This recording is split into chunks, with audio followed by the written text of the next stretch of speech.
Good morning बच्चों।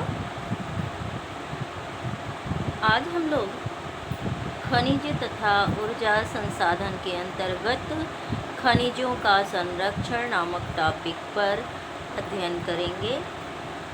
बच्चों, जैसा कि हम पिछले वीडियो में आप लोगों को समझा चुके हैं कि खनिज जो है वह एक प्राकृतिक संसाधन है और इसका निर्माण लाखों करोड़ों वर्षों में होता है और खनन योग्य निक्षेप की कुल राशि असार्थक अंश है। भूपर्पटी का केवल 1% भाग ही खनिज के रूप में प्राप्त होता है। तो इसलिए बच्चों, आप कल्पना कर सकते हैं कि जो चीज़ें लाखों करोड़ों वर्षों के पश्चात तैयार होती हैं और जिनका प्रयोग हम दैनिक जीवन में छोटी से सुई से लेकर के हवाई जहाज़ बनाने तक में प्रयोग करते हैं, तो उनका संरक्षण आवश्यक है या नहीं। अगर हम इन्हें बचा कर नहीं रखेंगे, संभाल कर नहीं रखेंगे, तो इनका अस्तित्व समाप्त हो जाएगा और हमारी आधुनिक जीवन शैली जो पूरी तरह से खनिजों पर आश्रित है, डिपेंड है, वह क्या हो जाएगी? फिर प्राचीन काल में चली जाएगी। यानी कि हमारी प्राचीन सभ्यता और संस्कृति में जैसे लोग रहते थे, हम वैसे रहने लगेंगे। बच्चों, इसलिए खनिज संसाधनों के सीमित होने के कारण और कुछ खनिज संसाधन हैं जिनका पुनर्भरण शीघ्रता से किया जाता है, किंतु अधिकांशतः खनिज संसाधनों का प्रयोग पुनर्भरण आसानी से नहीं किया जा सकता है। इसलिए खनिजों का संरक्षण आवश्यक है और हम ऐसा नहीं कर सकते हैं कि आप खनिजों का प्रयोग करना छोड़ दीजिए। आप प्रयोग कीजिए, क्योंकि आज का आधुनिक समाज खनिज संसाधनों के प्रयोग के बिना संभव नहीं है कि हम प्रयोग ना करें और विकास करते जाएं। तो आज के आधुनिक समाज के विकास के लिए खनिज संसाधनों का प्रयोग अनिवार्य रूप से किया जाना चाहिए, किंतु खनिज संसाधनों को सुनियोजित एवं सतत पोषणीय ढंग से प्रयोग करना चाहिए। अंधाधुंध प्रयोग नहीं करना चाहिए, बल्कि क्या करना चाहिए? सुनियोजित ढंग से प्रयोग करना चाहिए। सुनियोजित मतलब सोच समझ करके विकास भी हो और विनाश भी ना हो। ऐसा तालमेल स्थापित करके खनिजों का प्रयोग करने को सुनियोजित एवं सतत पोषणीय मतलब लगातार विकास होता रहे। तो विकास के कार्य को भी अवरुद्ध नहीं होने देना है और खनिजों का अत्यधिक प्रयोग भी नहीं करना है। अर्थात खनिजों का संरक्षण आवश्यक है और प्रौद्योगिकी का सतत विकास करते रहना होगा। क्यों करना होगा? क्योंकि हमें आगे विकास करना है और इसके लिए कुछ जो खनिज पदार्थ हैं उनका पुनः प्रयोग किया जाना चाहिए, जैसे धातुओं का पुनः चक्रण, रद्दी धातुओं का प्रयोग तथा अन्य प्रतिस्थापनों का उपयोग। प्रतिस्थापन मतलब एक के स्थान पर दूसरे का प्रयोग करना प्रतिस्थापन कहलाता है। भविष्य में हमारे खनिज संसाधनों के संरक्षण के उपाय हो सकते हैं। तो खनिज संसाधन का संरक्षण क्यों आवश्यक है? क्योंकि इनके सीमित भंडार हैं और अधिकांश खनिज जो हैं वो उनका पुनर्भरण नहीं किया जा सकता है और खनिजों का निर्माण काफ़ी लंबे अवधि के बाद हजारों करोड़ों वर्षों के पश्चात होता है और खनिजों का प्रयोग हमारे दैनिक जीवन में लगभग सभी कार्यों में होता है, सभी क्षेत्रों में होता है। तो सभी क्षेत्रों के विकास के लिए और खनिजों के संरक्षण के लिए यह आवश्यक है कि हम इनका संभाल कर प्रयोग करें, यानी खनिज संरक्षण करें, अर्थात खनिजों को बचाए रखने के लिए, भविष्य में बचाए रखने के लिए खनिज का संरक्षण आवश्यक है। दूसरी चीज़, खनिज का सीमित भंडार है, इसलिए खनिज का संरक्षण आवश्यक है। तीसरी चीज़ कि आधुनिक जीवन शैली के विकास के लिए खनिज संरक्षण का खनिज का प्रयोग करते हुए सही ढंग से, सही मात्रा में इसका उपयोग किया जाना चाहिए। और जो खनिज पुनः जिनका चक्रण किया जा सकता है, उन खनिजों का पुनः चक्रण किया जाना चाहिए। रद्दी धातुओं का प्रयोग करना चाहिए तथा एक धातु के स्थान पर दूसरी धातु का प्रयोग जहाँ संभव है वहाँ पर करना चाहिए। तो इस प्रकार हम खनिजों का संरक्षण करके अपने भविष्य में आने वाली पीढ़ी को खनिज उपलब्ध करा सकते हैं। अन्यथा खनिजों का संरक्षण नहीं करेंगे, यूं ही अंधाधुंध प्रयोग करते जाएंगे, तो शायद आने वाली पीढ़ी के लिए खनिज बचे ही ना, ऐसा नहीं होना चाहिए। बच्चों, खनिजों का संरक्षण अति आवश्यक है। अब हमारा अगला टॉपिक जो है लेसन का दूसरा पार्ट, ऊर्जा संसाधन। ऊर्जा संसाधन मतलब जिनसे मशीनों को चलने के लिए ताकत मिलती है, उन्हें शक्ति के साधन या ऊर्जा संसाधन कहते हैं। और आजकल ऊर्जा का प्रयोग केवल मशीनों को चलाने में ही नहीं, बल्कि खाना पकाने में, रोशनी करने के लिए, ताप के लिए, गाड़ियों को चलाने के लिए और विभिन्न कार्यों के संपादन के लिए, साथ ही मशीनों को चलाने के लिए ऊर्जा की आवश्यकता होती है। और ऊर्जा का उत्पादन ईंधन खनिजों से, जैसे कोयला, पेट्रोलियम, ये क्या है? ऊर्जा का उत्पादन ईंधन है। क्या क्या है? कोयला है, पेट्रोलियम है, प्राकृतिक गैस है, यूरेनियम है, विद्युत से किया जाता है। ऊर्जा संसाधनों को परंपरागत तथा गैर परंपरागत दो भागों में वर्गीकृत किया जाता है, यानी कि बांटा जाता है। ऊर्जा संसाधन कितने प्रकार के होते हैं बच्चों? दो प्रकार के होते हैं। कौन कौन से? परंपरागत, यानी जिनका प्रयोग प्राचीन काल से ऊर्जा के रूप में किया जा रहा है, उसे परंपरागत संसाधन कहते हैं। और गैर परंपरागत यानी नवीन संसाधन, जिनका प्रयोग कुछ समय पहले से शुरू किया गया है, वैज्ञानिक अनुसंधानों के आधार पर शुरू किया गया है, उसे ऊर्जा के नवीन स्रोत या गैर परंपरागत स्रोत कहा जाता है। परंपरागत साधनों में लकड़ी, जैसा कि हम सभी जानते हैं कि मनुष्य जब विकास करता गया, जैसे जैसे विकास करता गया, जब उसको आग की जानकारी हुई तभी से लकड़ी जलाना शुरू कर दिया। इसके बाद उपले जलाना, क्योंकि पशुओं का पालन करता था मनुष्य, तो उनके गोबर से उपले बना करके उसको विभिन्न प्रकार से प्रयोग करने लगा जला करके। फिर कोयले की खोज हुई, कोयले का प्रयोग होने लगा शक्ति संसाधन के रूप में। इसके बाद पेट्रोलियम, प्राकृतिक गैस और विद्युत, जो जल और ताप दोनों के द्वारा प्रयोग प्राप्त किया जाता है, इनका प्रयोग ऊर्जा संसाधन के रूप में किया जा रहा है। ये प्राचीन काल से ही किया जा रहा है। और गैर परंपरागत साधनों में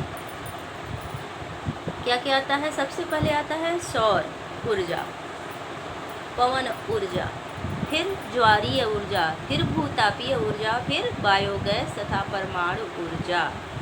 ये किसमें आते हैं बच्चों? आधुनिक ऊर्जा स्रोत या गैर परंपरागत संसाधन में शामिल होता है। कौन कौन से ऊर्जा स्रोत हैं? सौर ऊर्जा, पवन ऊर्जा, ज्वारीय ऊर्जा, भूतापीय ऊर्जा, बायोगैस तथा परमाणु ऊर्जा शामिल है। किसमें शामिल है? गैर परंपरागत ऊर्जा स्रोत के अंतर्गत आते हैं ये सब। अब पहला क्या है? सौर ऊर्जा। सौर ऊर्जा किससे प्राप्त होता है? आप सभी जानते हैं किससे प्राप्त होता है? सूर्य के प्रकाश से हमें सौर ऊर्जा प्राप्त होता है। तो क्या सूर्य का प्रकाश प्राचीन काल में नहीं था? था। पृथ्वी से पहले ही भी सूर्य था, लेकिन इसकी जानकारी हमें नहीं थी कि सूर्य के उष्मा से ऊर्जा प्राप्त किया जा सकता है। आधुनिक अनुसंधानों के आधार पर वैज्ञानिकों ने सूर्य की उष्मा से ऊर्जा प्राप्त करने की नवीन विधि का विकास किया। इसी तरह से पवन यानी हवा और ज्वारीय यानी ज्वार भाटा जो समुद्र तल में उठता है, लहरें आगे बढ़ती है, उससे भी ऊर्जा प्राप्त किया जाता है। भूताप यानी पृथ्वी के ताप से, बायोगैस यानी कूड़े करकट से जो गैस बनाई जाती है, और यूरेनियम, थोरियम ये सब जो होते हैं ऊर्जा के, परमाणु ऊर्जा के स्रोत होते हैं जिनसे परमाणु बम भी बनाया जाता है। तो ये केवल बम ही नहीं बनते, इससे ये ऊर्जा के महत्वपूर्ण स्रोत हैं। इन सभी चीज़ों से आधुनिक अनुसंधानों द्वारा ऊर्जा प्राप्त किया जा रहा है, और अभी बहुत सारे क्षेत्र ऐसे हैं जो कि ऊर्जा के नवीन संसाधन के रूप में प्रयुक्त किए जा सकते हैं, जिन पर हमारे वैज्ञानिक रिसर्च कर रहे हैं। तो ऊर्जा के दो स्रोत हैं, कौन कौन से? परंपरागत और गैर परंपरागत। परंपरागत में कौन से साधन आते हैं बच्चों? जो कि प्राचीन काल से ऊर्जा के रूप में प्रयुक्त किए जा रहे हैं, वो स्रोत परंपरागत स्रोत कहलाते हैं। और जो संसाधन आधुनिक संसाधन के रूप में प्रयोग किए जा रहे हैं, जो कि प्रकृति में अनादिकाल से विद्यमान हैं, किंतु उनका प्रयोग हम नहीं करते थे क्योंकि हमें इसका ज्ञान नहीं था। आधुनिक अनुसंधानों के आधार पर हमने इनका प्रयोग करना अभी अभी शुरू किया है, इसलिए ये गैर परंपरागत साधन या नवीन ऊर्जा के नवीन स्रोत के अंतर्गत आते हैं, जिनमें कौन कौन से हैं? सौर ऊर्जा, पवन ऊर्जा, ज्वारीय ऊर्जा, भूतापीय ऊर्जा, बायोगैस तथा परमाणु ऊर्जा आदि। तो ग्रामीण भारत में लकड़ी व उपले बहुतायत प्रयोग किए जाते थे। प्राचीन काल से इनका प्रयोग होता आ रहा है, अभी भी हो रहा है, और एक अनुमान के अनुसार ग्रामीण घरों में आवश्यक ऊर्जा का 70% से अधिक इन दो साधनों से प्राप्त होता है। किससे किससे? लकड़ी और उपले से। लेकिन अब वन क्षेत्र घट गया है और कृषि योग्य भूमि बनाने के लिए, बढ़ती हुई जनसंख्या के आवास की सुविधा उपलब्ध कराने के लिए और विभिन्न कारणों की वजह से वन क्षेत्रों को काट दिया गया, इसलिए वन क्षेत्र घटते चले गए और लकड़ियाँ मिलना भी कठिन होता जा रहा है। इसके अतिरिक्त हतोत्साहित किया जा रहा है क्योंकि इससे सर्वाधिक मूल्यवान खाद्य का उपभोग होता है, जिसे कृषि में प्रयोग किया जा सकता है। यानी लकड़ियों के प्रयोग और उपलियों के प्रयोग को हतोत्साहित किया जा रहा है, घटाया जा रहा है, क्योंकि इनका प्रयोग कृषि क्षेत्र में किया जाए तो अत्यधिक लाभ उठाया जा सकता है, इसलिए इनके प्रयोग को अब हतोत्साहित किया जा रहा है। और अगला संसाधन है जो परंपरागत संसाधन के अंतर्गत आता है, कोयला। भारत में कोयला बहुत अधिक मात्रा में जीवाश्म ईंधन के रूप में प्रयोग किया जाता है और यह देश की ऊर्जा आवश्यकताओं का महत्वपूर्ण भाग है। इसका प्रयोग घरेलू ज़रूरतों के लिए और औद्योगिक क्षेत्र के लिए किया जाता है। भारत अपनी वाणिज्यिक ऊर्जा आवश्यकताओं की पूर्ति हेतु कोयले पर निर्भर है। जैसा कि हम सभी जानते हैं कि कोयले का निर्माण वनस्पतियों के जीवाश्म द्वारा लाखों वर्षों के पश्चात ताप और दाब के द्वारा होता है और अत्यधिक गहराई में दबने के समय आधार पर कोयला अनेक रूपों में पाया जाता है। तब कोयले के भी कई प्रकार होते हैं। जीवाश्मों से जो कोयला करोड़ों लाखों वर्षों पश्चात जो निर्मित होता है उसके भी कई प्रकार होते हैं। दलदलों में क्षय होते पादपों से यानी पौधों से पीट उत्पन्न होता है। पीट ये कोयले का एक प्रकार है जो कि किस क्षेत्र में पाया जाता है? दलदलीय क्षेत्र में पाया जाता है और इसमें कार्बन की कम मात्रा पाई जाती है, नमी की उच्च मात्रा और ताप क्षमता भी कम होती है। और लिग्नाइट जो है एक निम्न कोटि का भूरे रंग का कोयला होता है जो कि मुलायम होने के साथ साथ नमी युक्त भी होता है।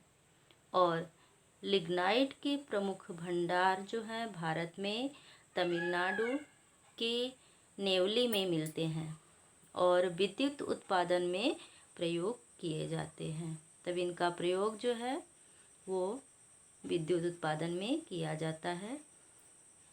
किस प्रकार के कोयले का? लिग्नाइट नामक कोयले का, जिसका भंडार तमिलनाडु राज्य के नेवली जिले में है। और गहराई में दबे तथा अधिक तापमान से प्रभावित कोयले को बिटुमिनस कहते हैं।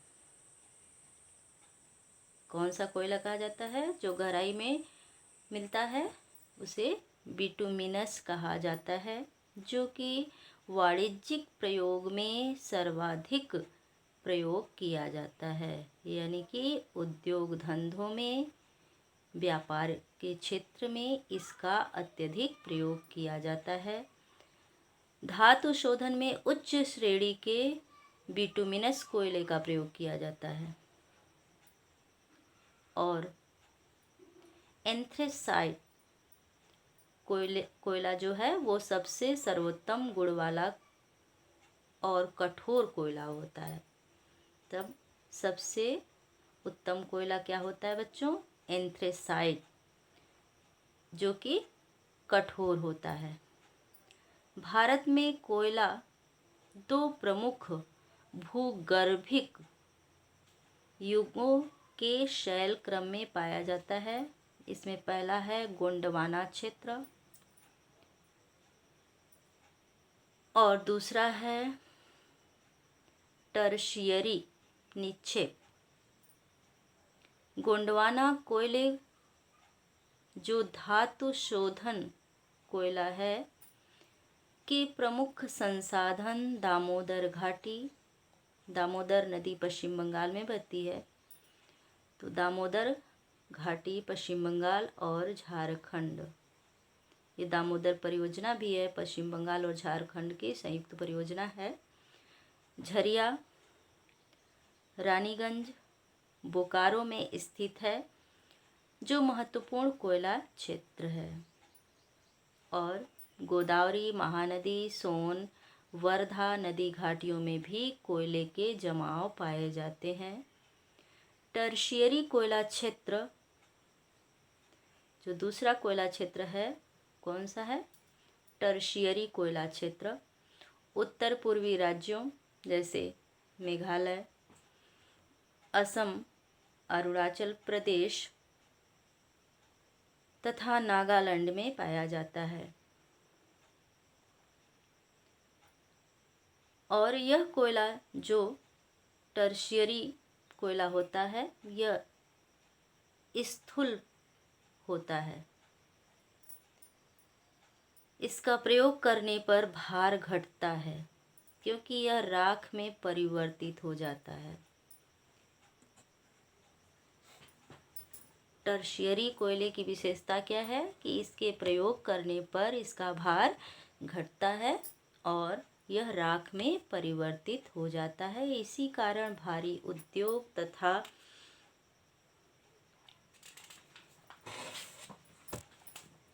ताप विद्युत गृह कोयला क्षेत्रों अथवा उनके निकट ही स्थापित किए जाते हैं। अगला है पेट्रोलियम। कोयले के पश्चात दूसरा ऊर्जा का प्रमुख साधन जो है वह है पेट्रोलियम, जिसे खनिज तेल कहते हैं। यह ताप व प्रकाश के लिए ईंधन, मशीनों को स्नेहक और अनेक विनिर्माण उद्योगों को कच्चा माल प्रदान करता है। तेल शोधनशालाएं संश्लेषित वस्त्र, उर्वरक तथा असंख्य रसायन उद्योगों में एक नोडीय बिंदु का काम करती हैं। भारत में अधिकांश पेट्रोलियम की उपस्थिति टर्शियरी युग, किस युग की है बच्चों? टर्शियरी युग है। भारत में अधिकांश पेट्रोलियम की उपस्थिति टर्शियरी युग की शैल संरचनाओं के अपनति व भ्रंश ट्रैप में पाई जाती है। वलन, अपनति और गुंबदों वाले प्रदेशों में यह वहाँ पाया जाता है जहाँ उद्वलन के शीर्ष में तेल ट्रैप होता है और तेल धारक परत संरंध्र चूना पत्थर या बालू पत्थर होता है जिसमें तेल प्रवाहित हो सकता है और मध्यवर्ती असंरंध्र परतें तेल को ऊपर उठने व नीचे रिसने से रोकती हैं। पेट्रोलियम संरंध्र और असंरंध्र चट्टानों के बीच भ्रंश ट्रैप में भी पाया जाता है। प्राकृतिक गैस हल्की होने के कारण खनिज तेल के ऊपर पाई जाती है। भारत में कुल पेट्रोलियम का उत्पादन 63% भाग मुंबई हाई से निकाला जाता है, यानी सबसे ज़्यादा भारत में पेट्रोलियम जो निकाला जाता है वह है कौन सा क्षेत्र? मुंबई हाई। और 18% गुजरात, 16% असम से प्राप्त होता है। अंकलेश्वर गुजरात में है का सबसे महत्वपूर्ण तेल क्षेत्र है। असम का सबसे पुराना तेल क्षेत्र, असम जो है वो सबसे पुराना तेल क्षेत्र उत्पादक राज्य है। डिगबोई, असम में डिगबोई, नहरकटिया और मोरन हुगरी जन इस राज्य के महत्वपूर्ण तेल क्षेत्र हैं। तो असम के मुंबई हाई कहाँ का है? महाराष्ट्र का है तेल क्षेत्र। अंकलेश्वर गुजरात का तेल क्षेत्र है। कौन सा तेल? खनिज तेल यानी पेट्रोलियम और प्राकृतिक गैस का ये क्षेत्र है। और असम में डिगबोई, नहरकटिया और मोरन हुगरीजन आदि स्थानों से पेट्रोलियम एवं प्राकृतिक गैस प्राप्त किए जाते हैं।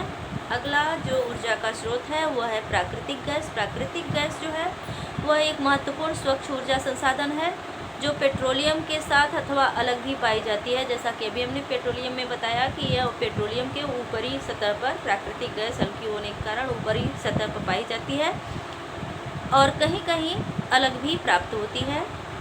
ये भी जीवाश्म से बनती है।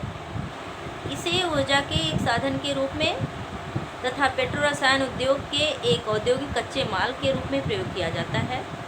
कार्बन डाइऑक्साइड के कम उत्सर्जन के कारण प्राकृतिक गैस को पर्यावरण के अनुकूल माना जाता है, यानी कि ये पर्यावरण को नुकसान नहीं पहुंचाती है। कोयले की तरह ये क्या करती है? पर्यावरण को नुकसान नहीं पहुंचाती है क्योंकि इसमें कार्बन डाइऑक्साइड कम मात्रा में उत्सर्जित होती है, इसलिए। और यह वर्तमान शताब्दी का ईंधन है। वर्तमान में ईंधन के रूप में, घरेलू ईंधन के रूप में भी एलपीजी गैस का प्रयोग किया जाता है। कृष्णा गोदावरी नदी बेसिन में कहाँ कहाँ से प्राप्त किया जाता है? कृष्णा गोदावरी नदी बेसिन में प्राकृतिक गैस के विशाल भंडार पाए गए हैं। पश्चिमी तट के साथ मुंबई हाई, खंभात की खाड़ी में और अंडमान निकोबार द्वीप समूह में भी प्राकृतिक गैस के विशाल भंडार पाए गए हैं।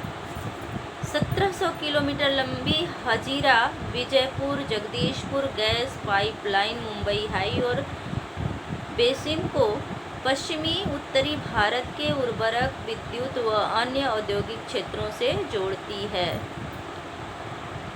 गैस प्राकृतिक गैस पाइपलाइन द्वारा एक स्थान से दूसरे स्थान पर पहुंचाया जाता है। और जैसे आप अपने क्षेत्र में कुआं देखते हैं, ऐसे ही जहां पर प्राकृतिक गैस पाई जाती है वहां कुओं की खुदाई की जाती है और पाइपलाइन द्वारा ही गैस टैंकरों में भरा जाता है और स्थान स्थान पर पहुंचाया जाता है। इस धमनी से भारत के गैस उत्पादन को संवेग मिला है। ऊर्जा व उर्वरक उद्योग प्राकृतिक गैस के प्रमुख प्रयोक्ता हैं, यानी प्रयोग करने वाले हैं। गाड़ियों में तरल ईंधन का संपीड़ित प्राकृतिक गैस से प्रतिस्थापन देश में लोकप्रिय हो रहा है, यानी कि पेट्रोलियम के स्थान पर प्राकृतिक गैस का भी ईंधन के रूप में गाड़ियों में प्रयोग किया जा रहा है। विद्युत आधुनिक विश्व में विद्युत क्या है? ऊर्जा उत्पन्न करने का स्रोत, साधन। ज़्यादा विस्तृत है कि इसके प्रति व्यक्ति उपभोग को विकास का सूचकांक माना जा रहा है, क्योंकि विद्युत से ही हमारे सभी कार्य आधुनिक जीवन में जुड़ गए हैं। विद्युत मुख्यतः दो प्रकार की होती है, प्रवाही जल से और हाइड्रो टरबाइन चलाकर जल विद्युत उत्पन्न किया जाता है। और अन्य ईंधन जैसे कोयला, पेट्रोलियम, प्राकृतिक गैस को जलाने से टरबाइन चलाकर ताप विद्युत उत्पन्न की जाती है। एक बार उत्पन्न हो जाने के बाद विद्युत एक जैसी ही होती है। तेज बहते जल से जल विद्युत उत्पन्न की जाती है, जैसा कि आप सभी ने सुना होगा, भाखड़ा नंगल बांध, रिहंद बांध, हीराकुंड बांध। ये जो नदियों पर बांध बनाए जाते हैं, ये किस लिए बनाए जाते हैं बच्चों?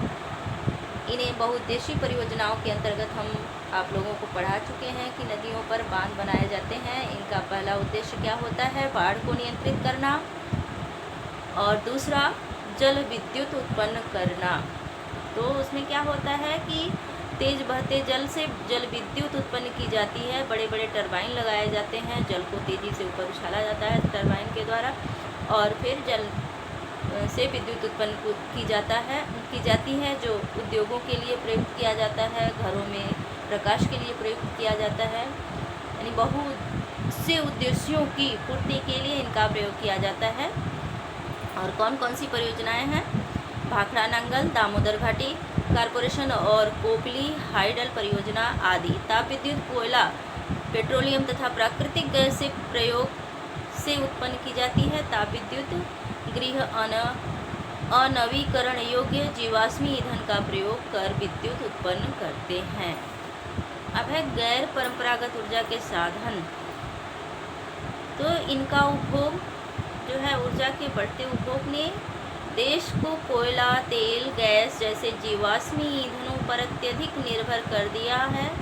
गैस व तेल की बढ़ती कीमतों तथा इनकी संभाव्य कमी ने, तब ये क्या है, करोड़ों वर्षों पश्चात बनते हैं, तो इनकी कमी हो जाएगी। जैसे जैसे लोग उपयोग करेंगे, इनका बढ़ती हुई मांग के साथ इनका उपयोग भी बढ़ेगा, तो इनकी कमी हो जाएगी। तो इसलिए भविष्य में ऊर्जा आपूर्ति की सुरक्षा के प्रति अनिश्चितताएं उत्पन्न हो गई।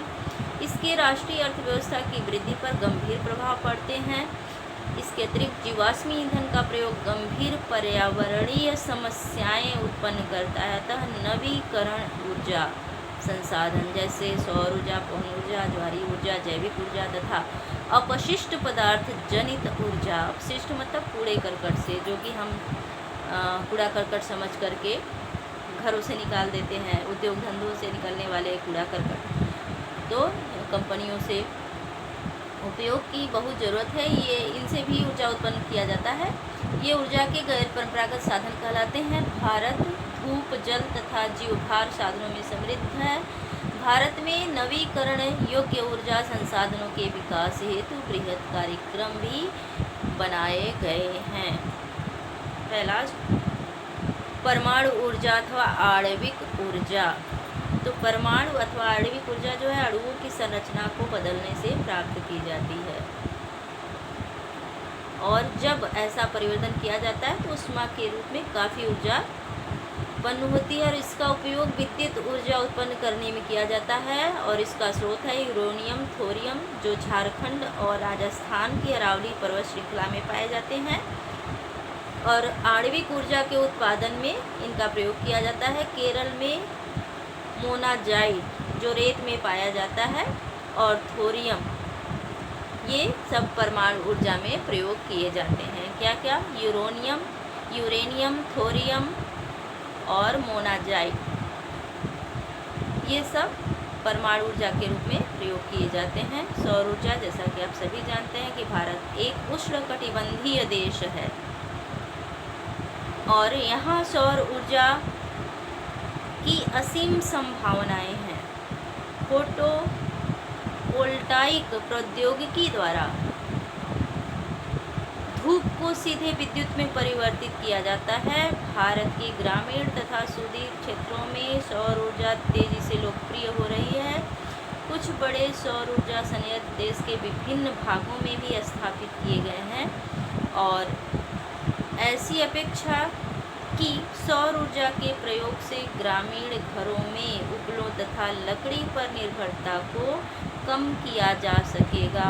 फलस्वरूप यह पर्यावरण संरक्षण में भी योगदान देगा और कृषि में भी खाद्य की आपूर्ति होगी, ऐसा उम्मीद किया जा रहा है।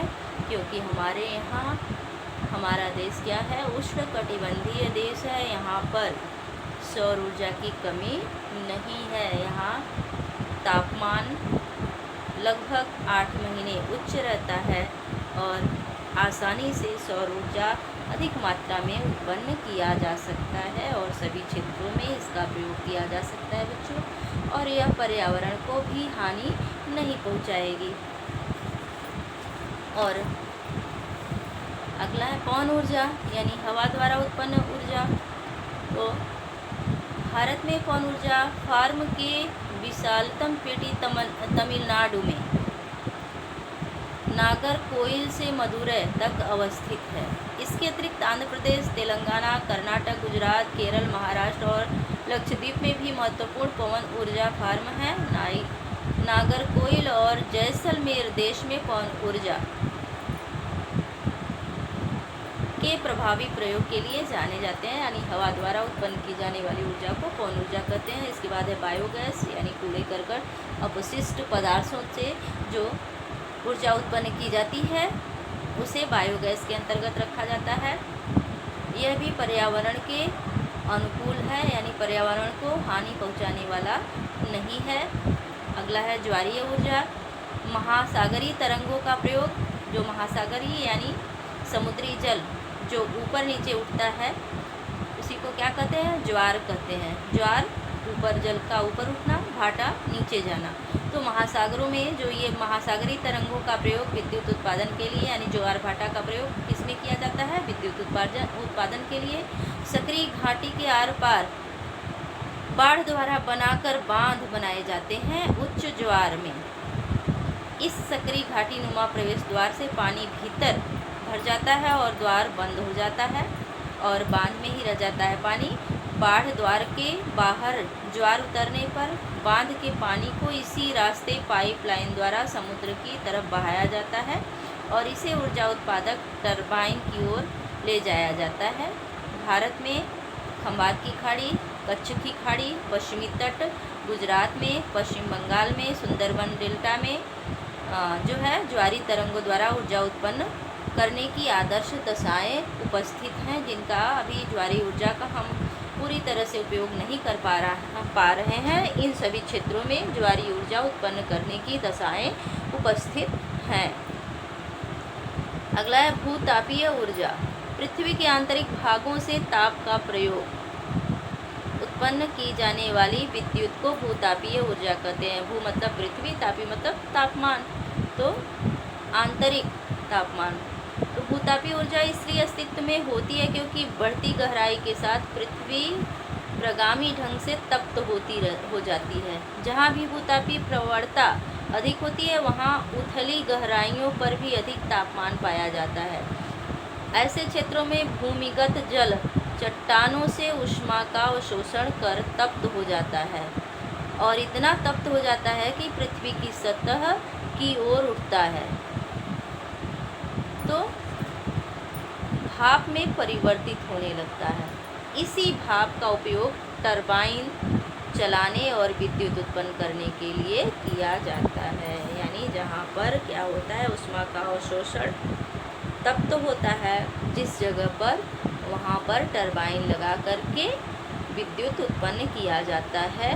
भारत में सैकड़ों गर्म पानी के चश्मे हैं जिनका विद्युत उत्पादन में प्रयोग किया जा सकता है और भूतापीय ऊर्जा के दोहन के लिए भारत में 2 प्रायोगिक परियोजनाएं शुरू की गई हैं, जो एक हिमाचल के मणिकर्क में और दूसरा लद्दाख के पूगा घाटी में। यानी ये ऊंचाई पर, जहाँ पर पहाड़ी इलाका होता है, वहीं पर भूतापीय ऊर्जा उत्पन्न किया जा सकता है। क्यों? क्योंकि अभी अभी आपने पढ़ा कि भूमिगत जल चट्टानों से ऊष्मा का अवशोषण कर तप्त हो जाता है। यानी जहाँ पर चट्टानी भाग होता है वो क्या करते हैं, जल को अवशोषित कर लेते हैं और जब प्रकाश पड़ता है तो तप्त हो जाते हैं, यानी गर्म हो जाते हैं और इतना गर्म हो जाते हैं कि पृथ्वी की सतह की ओर ये भाप बन करके जो जल अंदर रहता है उड़ने लगता है, उठने लगता है और इसी भाप का प्रयोग टरबाइन को चलाने और विद्युत उत्पन्न करने के लिए किया जाता है। इस प्रकार भूतापीय ऊर्जा प्राप्त की जाती है और भारत के 2 प्रदेशों में, हिमाचल और लद्दाख में भूतापीय ऊर्जा प्राप्त करने के लिए परियोजनाएं चलाई जा रही हैं। और जिस तरह से हमें खनिज संसाधनों का संरक्षण करना अनिवार्य है, उसी तरह से आवश्यक है, उसी तरह से ऊर्जा संसाधनों का संरक्षण भी आवश्यक है। और राष्ट्रीय अर्थव्यवस्था के प्रत्येक सेक्टर में क्यों आवश्यक है? क्योंकि इनके यानी ऊर्जा के राष्ट्रीय अर्थव्यवस्था के प्रत्येक सेक्टर में प्रयोग किया जाता है, जैसे कृषि, उद्योग, परिवहन, वाणिज्य एवं घरेलू आवश्यकताओं की पूर्ति के लिए इनका प्रयोग अति आवश्यक है। स्वतंत्रता प्राप्ति के पश्चात क्रियान्वित आर्थिक विकास की परियोजनाओं को चालू करने के लिए ऊर्जा की बड़ी मात्रा में आवश्यकता थी। फलस्वरूप पूरे देश में ऊर्जा के सभी प्रकारों का उपयोग धीरे धीरे बढ़ रहा है, क्योंकि ऊर्जा के बिना विकास संभव नहीं है। किंतु बच्चों, सतत पोषणीय मार्ग को, सतत पोषणी मतलब सोच समझ करके विकास के मार्ग को अवरुद्ध न करते हुए संसाधनों का प्रयोग करना सतत पोषणीय मार्ग कहलाता है। तो सतत पोषणीय मार्ग को विकसित करने की तुरंत आवश्यकता है। ऊर्जा संरक्षण की प्रोन्नति और नवीकरणीय मतलब नवीन ऊर्जा जो स्रोत हैं उनको बढ़ाना चाहिए। और वर्तमान में भारत विश्व के अल्पतम ऊर्जा दक्ष देशों में गिना जाता है। क्यों? हमें ऊर्जा के सीमित संसाधनों के न्याय संगत उपयोग के लिए सावधानी पूर्वक उपागम अपनाना होगा। उदाहरण के लिए, एक जागरूक नागरिक के रूप में हम यातायात के निजी वाहन की अपेक्षा सार्वजनिक वाहन का प्रयोग करें। जब प्रयोग न हो रही हो तो बिजली बंद कर दें और बचत करने वाले उपकरणों के प्रयोग से तथा गैर पारंपरिक ऊर्जा साधनों के प्रयोग से हम अपना छोटा योगदान दे सकते हैं और ऊर्जा की बचत कर सकते हैं। तो बच्चों, जैसे हम लोग क्या करते हैं, जलता हुआ बल्ब छोड़ देते हैं, चलता हुआ पंखा छोड़ देते हैं, या कहीं पानी बह रहा है तो उसका बहते हुए देखते हैं और पास से गुजर जाते हैं। तो ये सब नहीं करना चाहिए। हमें क्या करना चाहिए? अगर आवश्यकता न हो तो पंखे को बंद कर देना चाहिए, बल्ब को बंद कर देना चाहिए। बिना वजह किसी भी संसाधन का प्रयोग नहीं करना चाहिए। किसी भी संसाधन का प्रयोग अगर आप अत्यधिक करते हैं तो उस संसाधन का अंत निश्चित हो जाता है। इसलिए सभी संसाधनों का संरक्षण आवश्यक है और सभी संसाधनों का प्रयोग हमारे आधुनिक जीवन शैली के लिए अति आवश्यक है। तो हम अपने भविष्य में आने वाली पीढ़ी को भी ये संसाधन उपलब्ध करा सके, इसलिए खनिज और ऊर्जा संसाधन का संरक्षण करना चाहिए। तो आइए हम लोग मन में यह ठान लें कि हम किसी भी संसाधन का अनुचित प्रयोग नहीं करेंगे, क्योंकि ये संसाधन बहुत लंबे समय के पश्चात निर्मित होने वाले संसाधन हैं और हमारे जीवन के प्रत्येक पहलू में इनका उपयोग वर्तमान में हो रहा है और ये हमारी आवश्यकता की चीज़ें हो गई हैं। जैसे लाइन कट जाती है, अगर 2-4 मिनट के लिए लाइट चली जाती है तो हम लोग क्या कहते हैं, गर्मी से बेहाल हो जाते हैं, बाहर निकलने लगते हैं। तो बच्चों, हमें क्या करना चाहिए? सभी प्राकृतिक संसाधनों का संरक्षण करना चाहिए। इसी के साथ अब हम अगले वीडियो में मिलेंगे। तब तक के लिए धन्यवाद।